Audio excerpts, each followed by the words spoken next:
Bienvenidos chicos el día de hoy. En esta oportunidad vamos a trabajar el tema de resolución de triángulos rectángulos. En este primer ejercicio nos piden calcular el valor de x en términos de alfa. Veamos cuál es la solución a nuestro problema. Para desarrollar este tipo de ejercicios, nosotros debemos recordar la siguiente parte teórica. ¿Cuál es la parte teórica, profe? Esta, miren. Si nosotros tenemos un triángulo rectángulo y tenemos un ángulo conocido, aparte de tener el ángulo conocido, tenemos como lado conocido a la hipotenusa, a la que vamos a llamar L. Miren, tenemos hipotenusa y tenemos el ángulo. ¿Qué pasaría si nosotros queremos calcular el cateto opuesto al ángulo? El cateto opuesto va a ser el lado conocido por el seno del ángulo.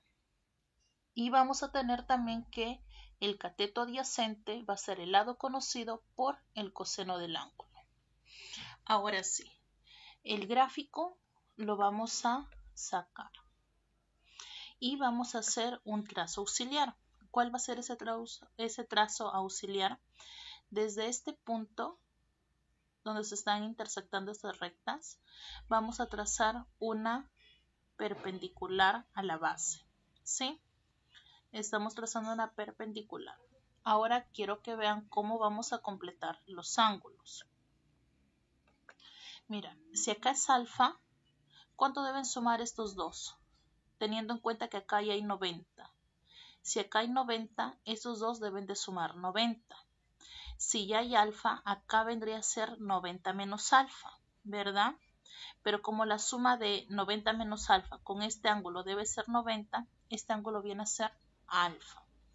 De igual manera, si acá es 90 menos alfa, por ser ángulo opuesto, aquí es 90 menos alfa. Nuevamente, la suma de 90 menos alfa con este ángulo debe ser 90. Por lo tanto, ¿cuánto debe ser este ángulo?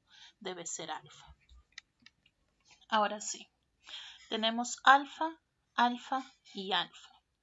Ahora vamos a encontrar los lados señalados, ¿sí? Mira, tenemos hipotenusa y tenemos el ángulo. ¿Qué pasaría si nosotros queremos encontrar su cateto opuesto? Miren, nos vamos a la propiedad. Si queremos encontrar el cateto opuesto, va a ser el lado por el seno del ángulo. Entonces, este lado opuesto, este cateto opuesto, va a ser 3 por el seno del ángulo alfa. Ahora nos vamos a ir al triángulo inferior. En el triángulo inferior tenemos la hipotenusa, pero ya no queremos el cateto opuesto. Ahora, ¿qué debemos encontrar? Debemos encontrar el cateto adyacente. Profe, ¿y por qué vamos a encontrar el cateto adyacente? Porque mira, cuando nosotros hemos trazado la perpendicular a la base que pasaba por el punto de intersección, lo que hemos hecho es formar un rectángulo.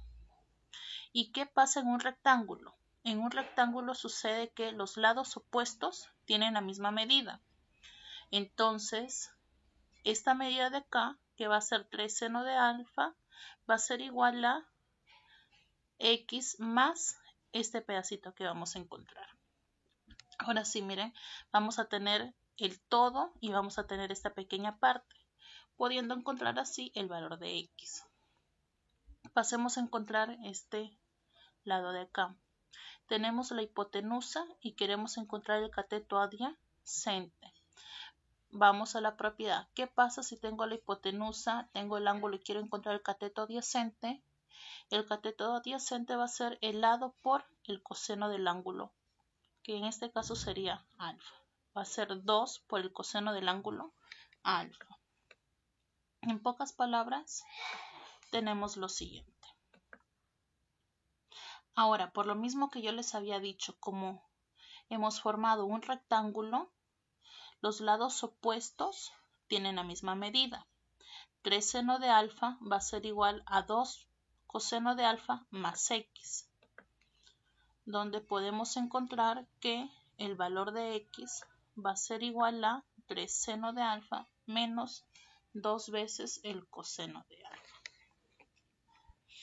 Eso sería todo por hoy, chicos. Y no se olviden que si quieren ver más ejercicios, los invito a que visiten mi canal, que ahí podrán encontrarlos. Muchas gracias y hasta la siguiente oportunidad.